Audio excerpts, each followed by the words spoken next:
Praise the Lord. God's people, shalom on you. May the Lord Jesus Christ bless you all and keep you safe. मसीह भारतीय कलीसिया को प्रभु यीशु मसीह के नाम में शांति और सुरक्षा निरंतर मिलती रहे। आप सब लोगों का प्रभु यीशु मसीह के नाम में क्राइस्ट मुक्त द्वार फेलोशिप की ऑनलाइन ऑफलाइन सर्विस में स्वागत है। जो लोग यहाँ पे हैं और जो लोग बाहर से जुड़ रहे हैं, सबको प्रभु यीशु के नाम में आशीष मिले। हमारा आज का थीम है युद्ध जीत लिया गया है। The war has been won. युद्ध जीत लिया गया है। और आज जैसा कि हम लोग जानते हैं कि आज पुनरुत्थान का दिन है, और इस पुनरुत्थान के दिन में प्रभु यीशु मसीह की विजय हुई है, और उस हर व्यक्ति की विजय हुई है जो प्रभु यीशु मसीह की ओर है, फिर चाहे वो खेले या ना खेले, लेकिन जीत तो हुई है। जब दो टीमों का मैच होता है, फुटबॉल की टीम हो या बास्केटबॉल की टीम हो या क्रिकेट की टीम हो या हॉकी की टीम हो, हर टीम में एक्स्ट्रा प्लेयर्स रहते हैं। हर टीम में एक्स्ट्रा प्लेयर्स रहते हैं। तो खेलने का मौका कुछ लोगों को मिलता है। अगर उनमें से किसी एक्स्ट्रा प्लेयर को खेलने का मौका नहीं मिला और जो टीम मैदान में उतरी थी उसी ने मैच को जीत लिया, तो जीती गई टीम का श्रेय उन लोगों को मिलता है जिन्होंने मैच नहीं खेला। हमने क्रूज पर मैच नहीं खेला, लेकिन हम विजयी हैं।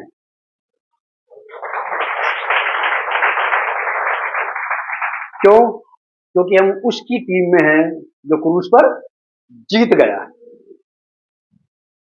युद्ध जीत लिया गया है। The war has been won. जीत लिया गया है। मेरे साथ निकालिए आप, हमारा रीडिंग रेफरेंस है पहला शमूएल 17 अध्याय। आज के दिन के लिए यही परमेश्वर की आत्मा ने मुझे बताया कि मैं ये वाली बात प्रीच करूं। पहला शमूएल 17 अध्याय, उसकी पहली आयत से 11वीं आयत तक। फर्स्ट शमूएल चैप्टर 17 वर्स फ्रॉम 1 to 11। यहां पर एक युद्ध की पिक्चर है, इजराइलियों की और फलस्तीनियों की, गोलियात का युद्ध। यहां लिखा, मैं पढ़ रहा हूं। अब फलिस्तियों ने युद्ध के लिए अपनी सेनाओं को इकट्ठा किया और यहूदा के देश सोको में एक साथ होकर सोको और अजेका के बीच एपेसदम्मीम में डेरे डाले। शाऊल और इजरायली पुरुषों ने भी इकट्ठे होकर एला नामक तराई में डेरे डाले और युद्ध के लिए फलिस्तियों के विरुद्ध पांति बांधी। पांति बांधने का मतलब होता है लाइन लगा लेना। लाइन में आ गए, अब युद्ध लड़ना है। पांति बांधी। फलिस्ती तो एक ओर के पहाड़ पर और इजरायली दूसरी ओर के पहाड़ पर खड़े रहे, और दोनों के बीच में एक तराई थी, एक घाटी थी। वो उधर खड़े हैं, ये इधर खड़े हैं। तब फलिस्तियों की छावनी में से गोलियात नामक एक वीर निकला जो गत नगर का था, और उसकी लंबाई 6 हाथ 1 बित्ता थी। उसके सिर पर पीतल का टोप था और वह एक पत्र का झिलम पहने हुए था, जिसका तोल 5000 शेकेल पीतल का था। उसकी टांगों पर पीतल के कवच थे और उसके कंधों के बीच बर्छी बंधी थी। उसके भाले की छड़ जुलाहे के डोंगी के समान थी, और उस भाले का फल 600 शेकेल लोहे का था। और बड़ी ढाल लिए हुए एक आदमी उसके आगे आगे चलता था। वह खड़ा होकर इजरायली पातियों को ललकार के बोला, तुमने यहां आकर लड़ाई के लिए क्यों पाती बांधी है? क्या मैं फलिस्ती नहीं हूं और तुम शाऊल के अधीन नहीं हो? उनमें से एक पुरुष अपने में से एक पुरुष चुनो कि वह मेरे पास उतर आए। यदि वह मुझसे लड़कर मुझे मार सके तब तो हम तुम्हारे अधीन हो जाएंगे, परंतु यदि मैं उस पर प्रबल होकर मारूं तो तुमको हमारे अधीन होकर हमारी सेवा करनी पड़ेगी। फिर वह फलिस्ती बोला, मैं आज के दिन इजरायली पातियों को ललकारता हूं, किसी पुरुष को मेरे पास भेजो कि हम एक दूसरे से लड़ें। उस फलिस्ती की इन बातों को सुनकर शाऊल और समस्त इजरायलियों का मन कच्चा हो गया और वे अत्यंत डर गए, घबरा गए। परमेश्वर के लोग, डर गए, घबरा गए। यहोवा के लोग, जिनको सब बातों का पता था, सारी बातें उनके ज्ञान में थी, समझ में थी कि यहोवा जीवित है, हमारी ओर से लड़ने वाला परमेश्वर यहोवा है, और युद्ध तो यहोवा का है। यहोवा अपनी लड़ाई खुद लड़ता है, उसे जीत जाता है। बाइबल में ऐसे भी लिखा है कि यहोवा युद्ध में सामर्थ्य है, यहोवा योद्धा है और वो पराक्रमी है, और यहोवा को हराना किसी मनुष्य के बस की बात नहीं है। लेकिन फिर भी घबराहट और डर ने इजराइलियों को इतना ज्यादा दबा लिया कि ये परमेश्वर की वाचाओं को, उसकी प्रतिज्ञाओं को भूल गए। और उन दिनों में ऐसा हुआ करता था, जब दो देशों के बीच में लड़ाई होती थी तो ज्यादा नुकसान ना हो, उधर की टीम से एक व्यक्ति और इधर की टीम से एक व्यक्ति को, दोनों को आपस में लड़ा दो। अगर वो दोनों में से कोई एक जीत जाएगा तो पूरा साम्राज्य जीत जाएगा, अगर एक हारा तो उसका पूरा साम्राज्य हार जाएगा। गोलियात ने ये प्रस्ताव भी इजराइलियों के सामने रखा कि अपने बीच में से किसी एक पुरुष को भेज दो मेरे सामने, कि वो आकर के मुझसे लड़े। और उसकी इस बात को सुनकर के सारे इजराइल में घबराहट, डर था, कोई नहीं लड़ना चाहता था, क्योंकि सबको पता था उसकी तैयारी को देख करके कि इसके सामने जाने का मतलब है बेमौत मारे जाना, बेफिजूल में मर जाना, और मर भी जाएंगे लेकिन मृत्यु किसी काम नहीं आएगी, देश फिर भी गुलामी हो जाएगा इनका। कई सारे विचार वहां पे लोगों के मनों में उठते रहे। इसी की 45वीं और 46वीं आयत, 17 अध्याय,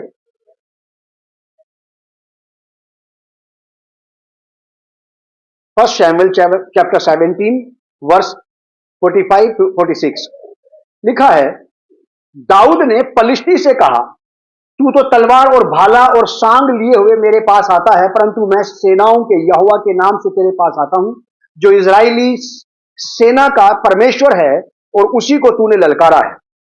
आज के दिन यहोवा तुझको मेरे हाथ में कर देगा, और मैं तुझको मारूंगा और तेरा सिर तेरे धड़ से अलग करूंगा, और मैं आज के दिन फलिस्ती सेना के शव आकाश के पक्षियों और पृथ्वी के जीव जंतुओं को दे दूंगा। तब समस्त पृथ्वी के लोग जान लेंगे कि इजराइल में एक परमेश्वर है। हालेलुया। एक व्यक्ति है जिसने इसकी ललकार को स्वीकार किया, और बदले में उसको ललकार के उसने बता दी सारी बात कि जैसा तू कह रहा है ऐसा तो नहीं होगा, लेकिन जैसा मैं कह रहा हूं मैं ऐसा जरूर कर दूंगा तेरे साथ।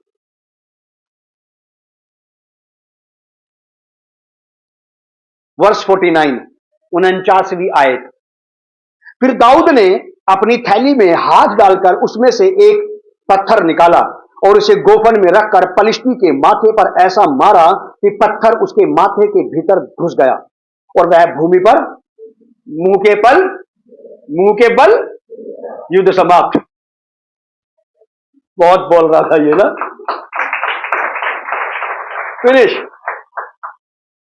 बोलने में 15 मिनट लगे, गिरने में उसको 1 ही मिनट लगी बस। हालेलुया। ऐसे ही बहुत सारी चीजें जीवन में आ सकती हैं जो आपको ललकार सकती हैं, आपको चुनौती दे सकती हैं, आपको डरा सकती हैं, घबरा सकती हैं। लेकिन एक व्यक्ति हिम्मत बांध करके, खाली नाम से हिम्मत मत बांधना, धोखा मत खाना। कभी आप बोलो कि भाई साहब ने बोल रखा बस यीशु का नाम लेके कूद जाओ, पता लगा बाद में हार गए। मतलब दाऊद वो व्यक्ति था जिसका परमेश्वर के साथ दोस्ताना था,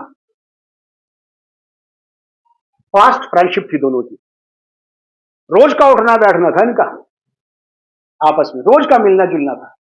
जो गाना याद आ गया, तेरा उठना बैठना तेरे लोगों में। अगर आपका रोज परमेश्वर के साथ उठना बैठना है, ऐसा ना हो कि आप उससे मिले उसको ये बोलना पड़े वो पहचाना नहीं भाई तुझे, मैंने मारे जाएंगे फिर। पहचान ले, वो इतनी घनिष्ठता उसके साथ होनी चाहिए। दाऊद की उतनी घनिष्ठता थी, और दाऊद उसी बिहाफ पर के परमेश्वर मेरे साथ है, और वो उसमें युद्ध में कूद गया। 52 वर्स 52, 52वीं आयत, इस पर इजरायली और यहूदी पुरुष ललकार उठे। दाऊद की बात सुनकर सारे लोगों के अंदर जोश आ गया, एकदम सबके अंदर नई जान आ गई। हारे, थके, मांदे, आलसी, ढीले विश्वासियों के बीच में अगर एक व्यक्ति भी ढंग का आग का काम करे तो वो धधक उठेंगे सारे के सारे। अगर किसी अंगीठी में 20 कोले और 20 के 20 काले पड़े, कोई लाल नहीं है उसमें से, अब इनको लाल कौन करे? लाल कौन समझते आप? अंगीठी के कोयले काले कब पड़ते हैं? जब अंगीठी बुझ जाती है। सब ठंडे पड़े घर के अंदर, कोई भी लाल नहीं है, कोई नहीं दहक रहा प्रभु के लिए। फिर किसी को वहां ला करके बीच में रखना पड़ता है, वो उनको प्रभु की बात बताता, फिर उनके अंदर नई जान आ जाती। और दाऊद ने भी ऐसा ही किया, क्रांति फूंक दी लोगों के अंदर, और लोग क्या करने लगे? ललकार उठे, हालेलुया! दाऊद की आवाज सुनते ही, जैसे दाऊद ने उसको फलिश्ती को ललकारा, उसने गोलियत को समझाया कि आज ही मैं तेरा मामला फिनिश कर दूंगा, और उसकी बात सुनते ही सारे ढीले ढाले जब अपने भाले पर सब रख के बैठे तो सबने उठाया, बोले हालेलुया! सब चिल्लाए। दाऊद की बात सुनते ही वहां पे नारा गूंज गया, रा कज़ाक! ललकार उठे, और बस फिर उसके बाद परमेश्वर एक्टिव हो गया, और जितनी देर गोलियात को बोलने में लगी, उससे बहुत कम समय उसे मुंह के बल यहोवा उसके लोगों के सामने औंधा गिरने में भी नहीं लगा। The war has been won. युद्ध जीत लिया गया है। और काम की बात है, युद्ध 52वीं आयत को आप लाइफ टाइम याद रखना, हमेशा याद रखना, और आपको जीना है इसे। वर्ष 52 को आपको हमेशा याद रखना है और जीना है इसको अपने कामों में। क्या लिखा है? इस पर इजरायली और यहूदी पुरुष ललकार उठे और गत और एक्रोन के फाटकों तक पलिश्तियों का पीछा करते गए, और घायल पलिश्ती शारेम के मार्ग में और गत और एक्रोन तक गिरते गए। तब इजरायली पलिश्तियों का पीछा छोड़कर लौट आए और उनके डेरों को लूट लिया, और दाऊद पलिश्ती का सिर यरूशलेम में ले गया और उसके हथियार अपने डेरे में रख लिए। युद्ध फिनिश। दाऊद ने गोलियात को मारा, और गोलियात के मरते ही, उसके धाराशायी होते ही, सारी बाकी की इजरायली सेना ने क्या किया? वो ललकार उठे और टूट पड़े उनकी सेना के ऊपर, और बस उसके बाद वो उनको मारते गए। अब उनके अंदर से गोलियात का डर निकल गया था, और इजरायलियों को समझ में बात आ गई, जैसे गोलियात गिरा है ये सारे गिरते चले जाएंगे, और बस राजा ने राजा को मार डाला और प्रजा दूसरी प्रजा के ऊपर टूट पड़ी। ये बात आप हमेशा याद रखना अपनी लाइफ में। आपके प्रतिद्वंदी को हरा दिया गया है, हरा दिया गया है, और अब आपकी बारी है उसकी बाकी की सेना पर टूट पड़ना। शत्रु की ललकार और विश्वासियों का डर दोनों गायब हो गए। शत्रु की ललकार भी गायब हो गई और विश्वासियों का डर भी गायब हो गया। एक व्यक्ति ने दूसरे व्यक्ति को मार डाला और बाकी की सेना उसके ऊपर टूट पड़ी। क्रूस एक महायुद्ध, नोट कर लें आप इस बात को। क्रूस कोई लव स्टोरी नहीं थी, वो एक युद्ध था जहां प्रभु यीशु मसीह ने शैतान को हरा दिया। ये लड़ाई थी एक, और यीशु मसीह को यह युद्ध जीतना पड़ा। चलिए मेरे साथ निकालिए आप मत्ती रचित सुसमाचार, gospel of Matthew chapter 27 verse 32 to 35। यीशु का क्रूस पर चढ़ाया जाना। क्रूस एक महायुद्ध, बहुत भयानक युद्ध था ये क्रूस के ऊपर। 32 से 35। बाहर जाते हुए उन्होंने शिमोन नामक एक कुरेनी मनुष्य मिला। उन्होंने उसे बेगार में पकड़ा कि उसका क्रूस उठाकर ले चले। प्रभु यीशु मसीह क्रूस उठाकर लेके चल रहे थे। जब प्रभु यीशु मसीह से उठाया नहीं गया तो शिमोन कुरेनी नामक एक व्यक्ति वहां पर आया। उन्होंने उसको बेगारी का मतलब समझते हैं आप? बेगारी का मतलब होता है काम तो किया जाएगा लेकिन पैसा एक भी नहीं मिलेगा, इसे कहते हैं बेगार। बेकार नहीं लिखा इसने यहां पे, क्या बोला?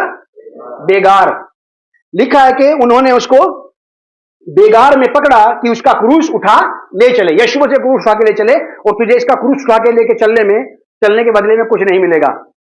हो सकता है कि वहां की उस समय पे उस व्यक्ति को वहां के लोगों से कुछ ना मिला हो, लेकिन आज यदि कोई यीशु मसीह क्रूस को उठाकर चले तो यीशु मसीह उसकी पूरी जिम्मेदारी लेता है साहब। आज हम बेगार में उसका क्रूस उठाए हुए नहीं घूम रहे हैं। लिखा कि उस स्थान पर जो गुलगुता अर्थात खोपड़ी का स्थान कहलाता है पहुंचकर उन्होंने पित्त मिला हुआ दाखरस उसे पीने को दिया, परंतु उसने चखकर पीना ना चाहा। पित्त ये एक मेडिसिन थी, दर्द निवारक दवा, पेन किलर था ये एक, क्योंकि यीशु मसीह को थर्सडे की नाइट में पकड़ लिया गया और सारी रात मारा कूटा पीटा गया और फ्राइडे को उसको पिलातुस के न्यायालय में पहुंचा दिया गया, जहां पर उसके साथ न्याय नहीं हुआ और वहां पर उसको और ज्यादा मार पड़ी, जिसकी वजह से शरीर बहुत ज्यादा निढाल हो गया था। और जब उसको क्रूस पर चढ़ाया जा रहा था तो पेन के कारण, दर्द के कारण, लिखा है कि परंतु उसे दाखरस पीने को दिया, परंतु उसने चक्कर पीना ना चाहा। वो एक मेडिसिन थी जिससे ये अपना दुख दर्द भूल जाए, लेकिन यीशु मसीह ने उसको चख के पीना नहीं चाहा। वो सारा दर्द सहना चाहता था, सारी पीड़ा सहना चाहता था। अगर वो सारा दर्द सारी पीड़ा नहीं सहता तो ये बात सिद्ध नहीं होती कि परमेश्वर ने हम सबों का बोझ उसी के ऊपर लाद दिया कि मार खाने से हम चंगे हुए। उसकी पीठ पर कोड़े मारे गए, उसको एक शरीर के एक एक दर्द का, एक एक जख्म का, एक एक हिस्से की पीड़ा का पता था, एहसास था। और यही वजह है कि प्रभु यीशु मसीह आपके अपने लोगों के दर्द को बड़ी आसानी से महसूस कर लेता और आपको पीड़ा में से बाहर निकाल देता। कभी महसूस करना, आप अगर किसी की प्रार्थना से या आपकी प्रार्थना की वजह से आपके सिर का दर्द गायब हुआ तो इसकी वजह क्या है? यीशु मसीह क्या अपना कमाल दिखाना चाहता था वहां? नहीं। क्या सचमुच यीशु मसीह वहां पे चमत्कार करना चाह रहा था? नहीं। वो आपकी पीड़ा को वहां से हटाना चाहता था, क्योंकि वो जानता है कि सर पे कांटों का ताज जब घसाया गया तो दर्द कैसा हो रहा था। उसने पीड़ाओं को सहा है आपकी, और अभी भी वो आपके दर्द को महसूस कर सकता है। और कहते हैं ऐसा कि जो अपने दर्द को महसूस करे बस वही अपना है, बाकी तो दुनिया एक मेला है। ये वजह है यीशु मसीह की पीड़ा महसूस करने की, आपके दर्द से आपको बाहर निकालने की, कि आपके शरीर के किस हिस्से में दर्द हो रहा है वो दर्द को महसूस कर सकता है, पीड़ा को महसूस, क्योंकि उसने पीड़ा सही है। जब उसने दाखरस को चखा कि ये मेडिसिन है जो पेन को कम करके, पेन किलर, लेकिन उसको खाना नहीं चाहा, उसने उसको पीना नहीं चाहा, वो दर्द झेलना चाहता, दर्द सहना चाहता। तो लिखा है तब 35 में लिखा, तब उन्होंने उसे क्रूस पर चढ़ाया और चिट्ठियां डालकर उसके कपड़े आपस में बांट लिया। इन्होंने उसको क्रूस पर चढ़ा दिया। मत्ती रचित सुसमाचार उसका 27वां अध्याय 45 से 46 आयत तक, यीशु का प्राण त्यागना, वर्ष 45 टू 46। दोपहर से लेकर तीसरे पहर तक उस सारे देश में अंधियारा छाया रहा। तीसरे पहर के निकट यीशु ने बड़े शब्द से पुकार कर कहा, एली एली लमा शबकतनी, अर्थात हे मेरे परमेश्वर तूने मुझे क्यों छोड़ दिया। यीशु में जो क्रूस पर लटका दिया गया। वर्ष 50, तब यीशु ने फिर बड़े शब्द से चिल्लाकर प्राण छोड़ दिए। ये एक युद्ध था, ठीक वैसे जैसे गोलियात का और दाऊद का युद्ध था। यहां पर एक युद्ध है प्रभु यीशु मसीह का शैतान के साथ, और प्रभु यीशु मसीह ने शैतान को क्रूस पर हरा दिया, उसे डिफीट कर दिया। प्रभु यीशु मसीह ने उसे पूरी तरह से हरा दिया है, उसके बल को खत्म कर दिया है। और जैसे गोलियात दाऊद के एक ही वार से, एक ही पत्थर से औंधे मुंह गिर पड़ा था, ठीक वैसे ही प्रभु यीशु मसीह के एक ही वार से क्रूस पर अपनी जान देने के द्वारा उसने शैतान की शक्ति को क्या कर दिया? निर्बल कर दिया। और अब बाकी की प्रजा क्या करेगी? गोलियात की कहानी याद है? फिर इसके बाद क्या हुआ? वहां पर लोग ललकार उठे और फलिस्ती सेना के ऊपर टूट पड़े। यहां पर जैसे ही राजा ने दूसरे राजा को मारा, क्रूस पर प्रभु यीशु मसीह ने अपनी मृत्यु के द्वारा शैतान को हराया, उसकी प्रजा पहले ही भाग चुकी थी वहां से। जीते हुए लोग भाग चुके थे।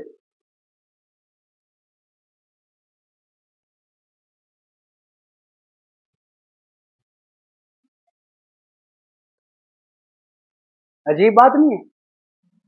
जिनको जीत का जश्न मनाना चाहिए था वो भाग चुके थे वहां से। प्रभु यीशु मसीह मारे गए, दफन हुए और तीसरे दिन मुर्दों में से जी उठे। क्रूस पर विजय।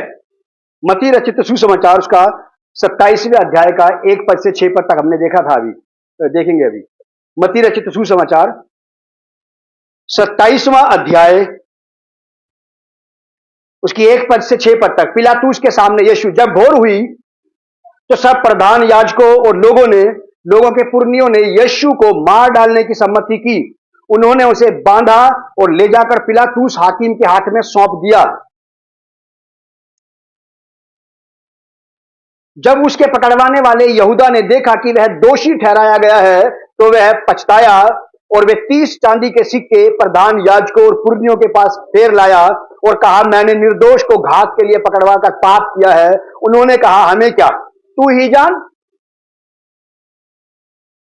हमें क्या लेना देना अब इससे, अब तू जान, क्योंकि ये हिसाब तुझे भरना है। अब जब वह उन सिक्कों को मंदिर में फेंक कर चला गया और जाकर अपने आप को फांसी दी, प्रधान याजकों ने उन सिक्कों को लेकर कहा, इन्हें भंडार में रखना उचित नहीं, क्योंकि यह लहू का दाम है। ये लहू का दाम है। यहूदा इस्करियोती ने प्रभु यीशु मसीह को पकड़वाने के लिए पैसे ले लिए और यीशु मसीह को पकड़वा दिया गया और यीशु मसीह को क्रूस पर चढ़ा दिया गया। अब सेना, जो बाकी की सेना थी, उसको समझ में बात नहीं आ रही थी। कुलूसियों की पत्री, अब यीशु मसीह की विजय। कुलूसियों की पत्री, कुलूसियंस चैप्टर 2 वर्स 15। बहुत नजदीक पहुंच गए हम लोग जश्न मनाने के। कुलूसियंस चैप्टर 2 वर्स 15। कुलूसियों की पत्री उसका 2 अध्याय 15वीं आयत। यहां लिखा है कि और उसने, यानी कि प्रभु यीशु मसीह ने, सारे लोगों ने जिन्होंने इसको बंधवाने में, बांधने में हेल्प की थी, क्रूस तक पहुंचाने में जितने लोगों ने मदद की थी, जितने लोगों ने प्रभु यीशु मसीह पर झूठे दोष लगा के उसके पकड़वाने के लिए, उसको फंसवाने के लिए जितनों ने मेहनत की थी,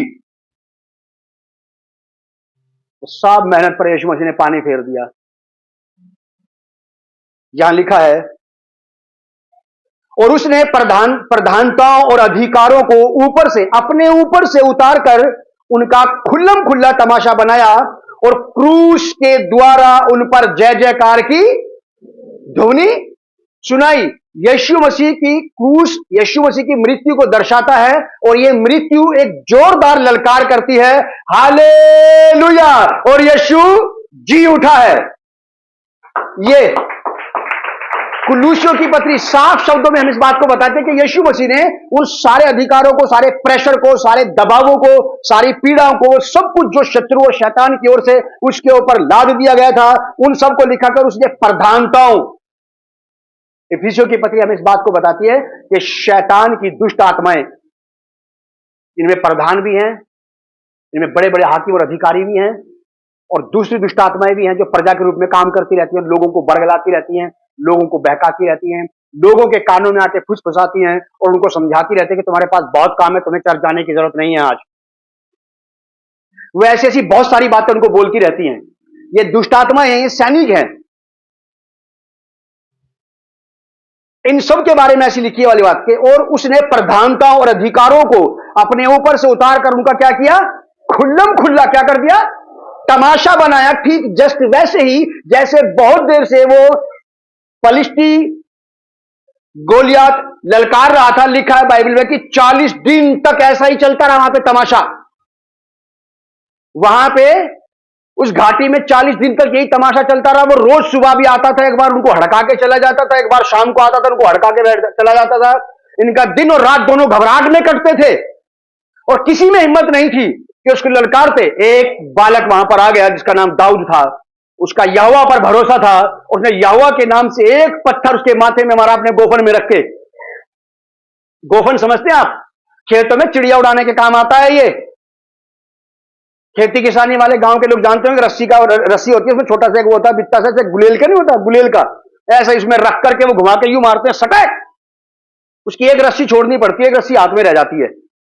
2 रस्सी होती है उसके अंदर गुलेल की तरह, घुमा घुमा के यूं मारना पड़ता है, एक रस्सी छोड़नी पड़ती है फिर, और वो चिड़ियाओं को उड़ा देता है। हमें क्या पता था कि ये गोलियात को भी उड़ा देगा। ठीक ऐसे ही ये सारे अधिकार, सारी प्रधानता जो नरकीय हैं, ये रोज सुबह से शाम तक लोगों को डराते रहते हैं और पलट करके किसी के अंदर हिम्मत नहीं इनको जवाब दे। काश एक व्यक्ति उठ खड़ा हो ताकि इनका सरदार औंधे मुंह गिर जाए। दागोन के बारे में कितने लोग जानते हैं? दागोन बहुत कम लोग जानते हैं। अचरज से मेरी तरफ मत देखो, ये बाइबल में लिखा हुआ नाम है। दागोन एक देवता था जो गिदोन के समय पे था। 3 बार उसकी मूर्ति औंधे मुंह गिरी और लास्ट में ऐसा हुआ कि उसकी गर्दन अलग थी, उसकी हथेली अलग थी, उसके पैर अलग, टुकड़े टुकड़े कर दिए। यहोवा ने उसको क्या किया, उन लोगों ने जाकर के यहोवा के मंदिर में खड़ा कर दिया। अब से ये भी यहोवा के बराबर पूजा जाएगा। वो सुबह आके उसकी दागोन की पूजा कर, दागोन औंधे मुंह पड़ा था यहोवा की वेदी के सामने। आपको और मुझे होश में आने की जरूरत है बस। तो जिन चीजों ने हमें दौड़ा रखा है, इनको हम दौड़ाएंगे।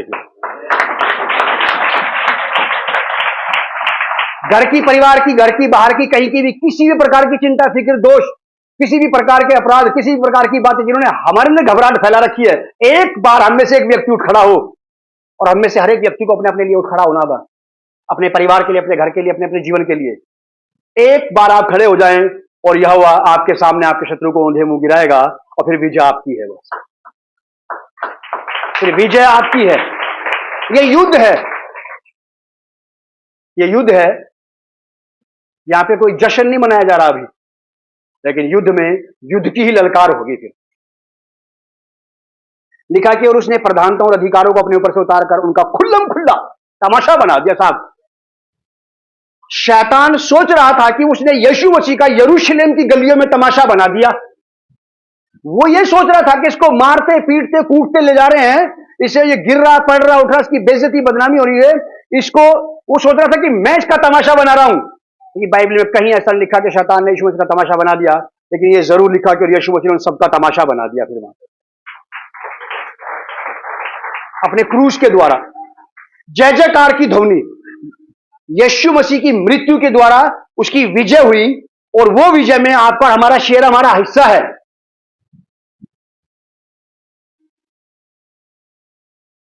मत्ती रचित सुसमाचार उसका 28 अध्याय 18वीं आयत, gospel of Matthew chapter 28 verse 18, 28-18।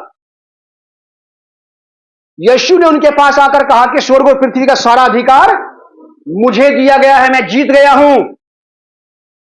The war has been won, युद्ध जीत लिया गया है, स्वर्ग और पृथ्वी का सारा अधिकार मेरे पास है। अब तुम जाओ और अधिकार जमाओ। अब बाकी की प्रजा को क्या करना है? हम जो यीशु मसीह की प्रजा है, अब हमें बाकियों के पीछे लग जाना है। इन सारी नरक के दुष्ट आत्माओं के, सताने वाले, पीड़ा देने वाले, हमें निराश, हमें उदास करने वाले, हमारे रोजगार पर अटैक करने वाली, हमारी फैमिली पर अटैक करने वाली, जो हमारे परिवार को बढ़ने नहीं दे रही, जो हमारे फाइनेंस को नहीं बढ़ने दे रही, जो हमारी जिंदगी को मसीह में नहीं बढ़ने दे रही, इन सारी दुष्ट आत्माओं के ऊपर उल्टा उल्टा हमें टूट पड़ना है, ताकि अब ये भागे, क्योंकि युद्ध जीत लिया गया है। ये यूं नहीं भागना हमें, यूं इधर की तरफ नहीं, ये पीछे आ रहे हैं, एकदम उल्टा घूम जाए। जैसे ही पता पड़ा कि यीशु मसीह ने क्रूस पर विजय हासिल कर ली है, तुरंत उधर घूमना, उधर उनकी तरफ, और उनके पीछे लग जाएं बस, in the mighty name of Jesus Christ, क्योंकि स्वर्ग और पृथ्वी का सारा अधिकार आपके पास है। युद्ध जीत लिया गया है, युद्ध जीत लिया गया है एक बार फिर से, और यह युद्ध हमेशा के लिए जीत लिया गया। गोलियात के मरने के बाद उसके 6 भाई और भी थे, उनको भी मारना पड़ा, लेकिन शैतान के 6 भाई नहीं, जिनको बार बार मारना पड़ेगा। एक ही बारी में यीशु मसीह ने सबको धाराशायी कर दिया और सारा युद्ध जीत लिया। अब हम जीते हुए हैं, हमें इस जीत को मेंटेन करके रखना, इसको बनाए रखना है, इस विजय को, और इस विजय में चलते जाएं, और जीवन पर्यंत कोई तेरे सामने ठहर नहीं सकेगा। विजय में बने रहने की केवल एक ही, विजय में बने रहने का एक ही तरीका है। यहोशू की किताब उसके एक अध्याय के पहले 5वें पद में लिखा है कि व्यवस्था की ये पुस्तक तेरे चित्त से कभी उतरने ना पाए। परमेश्वर का वचन, दिन रात इसी में ध्यान दिए रहना, क्योंकि यहीं से आपको नॉलेज मिलेगा मुझे क्या करना है, क्या नहीं करना है। यहां से आपको मुझे डायरेक्शन मिलेगी, कहां जाना है, कहां नहीं जाना है। यहीं से पता लगेगा क्या खाना है, क्या पीना है, क्या नहीं खाना है, क्या नहीं पीना है। यहीं से पता लगेगा कि कैसे कपड़े पहनने, कैसे कपड़े नहीं पहनने, स्त्री हो या पुरुष, कोई भी हो चाहे। यहीं से पता लगेगा जीवन कैसा होना चाहिए, कैसा नहीं होना चाहिए, यहीं से पता लगेगा। और यहीं से पता लगते लगते आप अगर वैसा ही करते चले गए तो ऑटोमेटिकली आप विजय की तरफ बढ़ते जा रहे हैं। व्यवस्था की पुस्तक तेरे चित्त से कभी उतरने ना पाए, दिन रात इसी में ध्यान दे रहना, क्योंकि ऐसा ही करने से तेरे सब काम सफल होंगे, और तू केवल परमेश्वर के वचन का पालन करने से आप इस विजय में बने रह सकते, जो विजय आपको यीशु मसीह ने आज से 2024 साल पहले दे दी। या तो इसे धार्मिक क्रियाकलाप बना दिया जाए पूरे साल भर में एक बार करने का, या फिर इसे पूरे साल भर जिया जाए। फैसला आपके हाथ में है, क्योंकि युद्ध जीत लिया गया है। मत्ती रचित सुसमाचार 28 अध्याय 18वीं आयत हमें बताती है, यीशु मसीह ने यह इंफॉर्मेशन दी आकर के, यीशु मसीह खुद लोगों को इन्फॉर्म कर रहे हैं कि स्वर्ग और पृथ्वी का सारा अधिकार मुझे दिया गया है, मेरे पास है। और यीशु मसीह ने यूहन्ना रचित सुसमाचार में कहा कि जो अधिकार पिता ने मुझे दिया वही अधिकार मैंने, अब लग जाओ पीछे, आप क्यों भाग रहे हैं इससे? शत्रु मार लिया गया है, अब हमें भागने की जरूरत नहीं है, हमें तो सेना के पीछे लगने की जरूरत है। जिस प्रकार लूका रचित सुसमाचार का 10 अध्याय 19 पद में प्रभु यीशु ने कहा कि मैंने तुम्हें सांपों और बिच्छुओं को रौंदने का अधिकार दिया है। लूका रचित सुसमाचार 10 अध्याय 19वीं आयत में लिखी है ये वाली बात, मैंने तुम्हें सांप और बिच्छुओं को रौंदने का अधिकार दिया, शत्रु और शैतान की सारी सामर्थ्य पर अधिकार दिया है, और देखो तुम्हें किसी से कोई हानि नहीं होगी। ये एश्योरेंस है आपके पास, ये एश्योरेंस आपको दे दिया गया, ये बात रिटर्न में है। प्रभु ने कहा कि तुम्हें किसी से कोई हानि नहीं होगी, और वास्तव में आपको कोई हानि नहीं होगी। बहुत सारे पादरी, प्रचारक और विश्वासी ये सोचते हैं कि साइड इफेक्ट होता है दुष्ट आत्मा निकालने के बाद, किसी बीमार को चंगा करने के बाद अटैक होता है। ये सारे वो लोग हैं जिनको वचन की नॉलेज ही नहीं है, क्योंकि मुझे इस बात का एश्योरेंस दिया गया और तुम्हें किसी से कोई हानि नहीं होगी। क्योंकि मैंने पूरी बाइबल में कभी नहीं देखा कि यीशु मसीह ने किसी बीमार को चंगा कर दिया हो और बाद में अपने सर दर्द के लिए प्रार्थना करा रहा हो। किसी ने देखा है? नहीं। तो आप मेरी बात पर विश्वास करना, क्योंकि मैं यीशु मसीह की बात पर विश्वास करता हूं।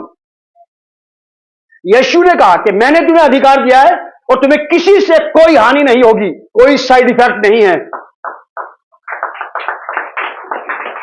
मैंने ऑनलाइन भी बहुत बड़े बड़े दिग्गज काम करने वालों को कहते सुना है कि एक बार मैं वहां गया, वहां पे ऐसा ऐसा, बाद में आके देखा, पता पड़ा तो मेरी पत्नी बीमार पड़ी थी। फिर मैं उसके आगे नहीं सुनता, मैं कि ये मुझे भी ऐसा ही बनाएगा अपने जैसा, इसको हटाओ यहां से, क्योंकि मैंने बाइबल में कभी ऐसा नहीं पढ़ा। तुम्हारे साथ ऐसा हुआ होगा, लेकिन यीशु मसीह के साथ कभी भी ऐसा, क्योंकि मैं यीशु मसीह की अथॉरिटी के साथ आया हूं।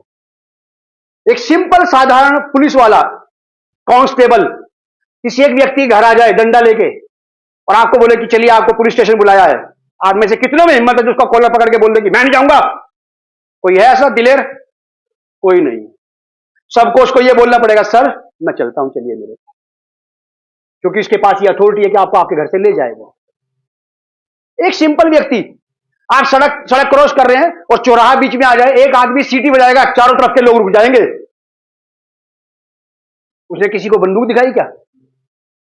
आप और मैं सब जानते हैं कि इसके पास अथॉरिटी है लोगों को रोकने की, रुक जाओ, और लोग रुक जाएंगे। समझ में आ रही है आपको मेरी बात? आपको मुझे अधिकार दिया जा रहा है, हम इसका इस्तेमाल क्यों नहीं करते? शैतान को पता है जब ये मुझे कहेगा रुक जाओ तो मुझे रुकना पड़ेगा, तो किसके पास अधिकार है और युद्ध जीत लिया गया है।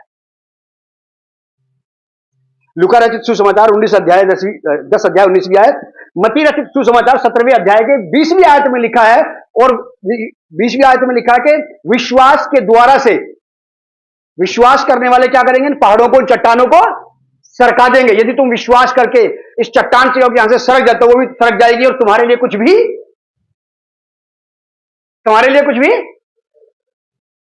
कुछ भी अनहोना नहीं है। मतलब यीशु मसीह ने ये सारे अधिकार यीशु मसीह को फ्री फंड में नहीं मिले। प्रभु यीशु मसीह को लड़ाई लड़नी पड़ी क्रूस पर, शैतान को हराना पड़ा, क्योंकि उसने सारे अधिकारों को जो आदम के हाथ से छूटे थे सबको समेट लिया था, और सारे अधिकार लेकर के वो बन बैठा था एक प्रधान।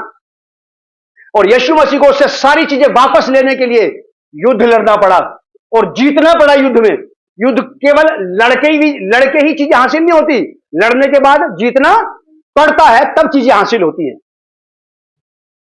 प्रभु यीशु मसीह ने युद्ध लड़ा और युद्ध लड़ करके जीत गए, और जीत करके उन्होंने वो अधिकार हमें दे दिया।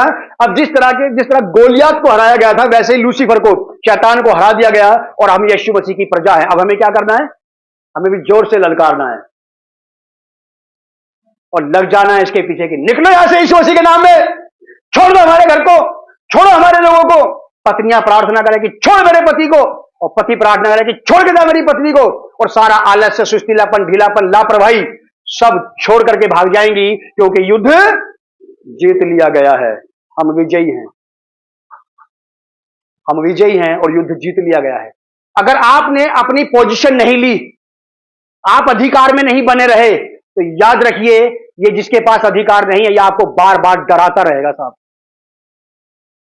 भविष्य का डर दिखा के, वर्तमान का डर दिखा के, पास्ट का डर दिखा के, तुम तो ऐसे हो, तुम कुछ कर ही नहीं सकते, कि नहीं, सारी बातें सब मिटा दी गई, क्रूस पर विजय हो गई है और यीशु मसीह ने मुझे अधिकार दे दिया है। ये सारी बातें जो मैं पढ़ के बता रहा हूं आपके राइट्स हैं ये।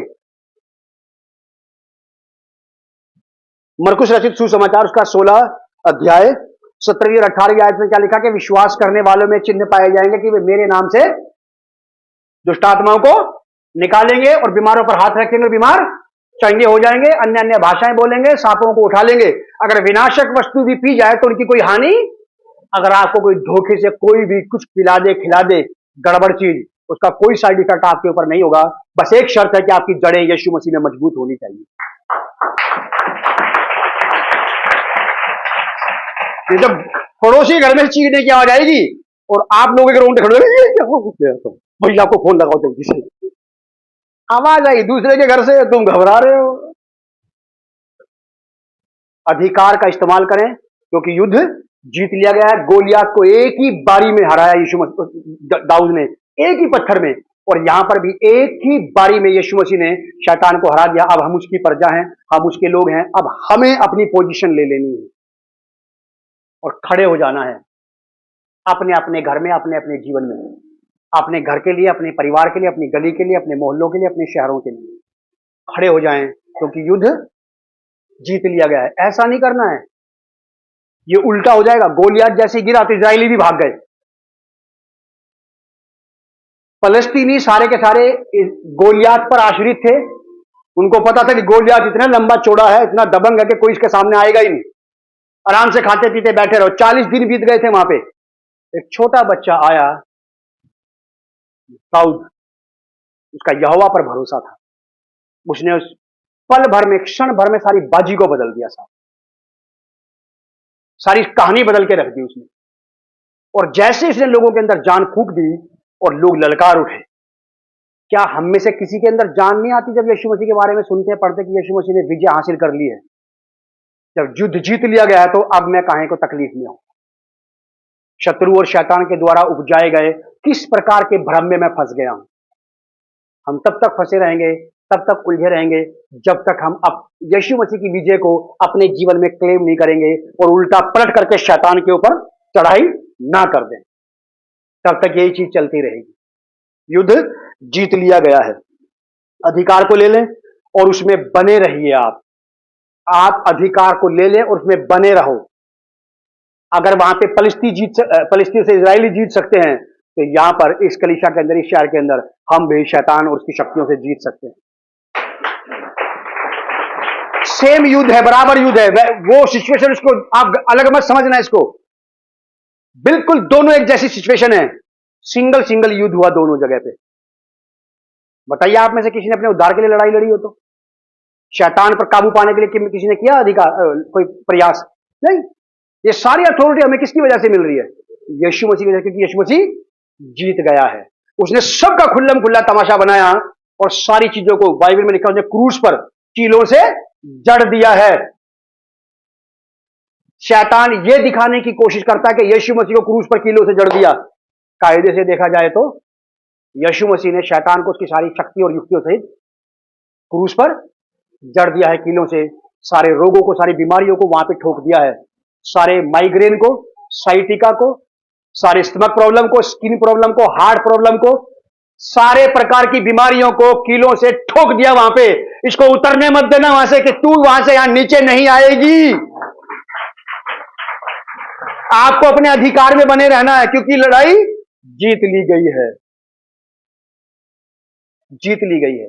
अगर सब कुछ को सचमुच, अगर सचमुच में यीशु मसीह ने सारे रोग बीमारियों को क्रूस पर कीलों से जड़ दिया है, तो ये हमारे घरों में क्या कर रहे हैं फिर? अब इनको रास्ता कहां से मिला? कौन लेकर के आया? किसने मौका दिया कि ये बीमारियां दबे पैर मेरे घरों में घुस जाएं?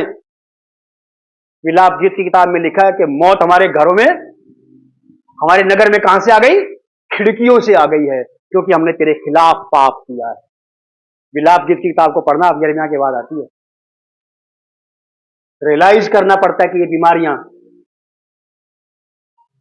ये ऑपरेशंस, ये डिजीज, खाना हजम नहीं हो रहा, इंसुलिन लेना पड़ रहा है, चला नहीं जाता, घुटने जवाब दे गए। युद्ध जीत लिया गया है। मैं दाऊद की तरह प्रयास कर रहा हूं कि आपके अंदर क्रांति आ जाए और आप लूसीफर की सेना पर टूट पड़े उसके ऊपर, अपने अपने लिए अपनी अपनी जगह पे खड़े हो जाएं। मैं ये नहीं कह रहा हूं कि यही खड़े हो जाओ, अपने घरों में खड़े हो जाएं और तैयार हो जाएं कि मेरे पास अधिकार है। इस अधिकार को आप और मैं तभी जी सकते जब आप और मैं यीशु मसीह के साथ जिएंगे, तो अधिकार काम करेगा, वरना ये मात्र केवल वर्ड है, पावरलेस वर्ड है ये बाइबल के। कोई शक्ति नहीं इनके अंदर। अगर आप और मैं क्राइस्ट को जीते हैं, उसकी बात को मानते हैं, तो ये पावरफुल वर्ड बन जाते हैं, वरना ये लोगोस और रेमा दो ही बातें हैं। तो आपको बहुत आशीष और संभाल करके रखें। एक गीत गाया जाएगा और ये समय है, आप लोग इस गीत को समझने की कोशिश करें जल्दी जल्दी।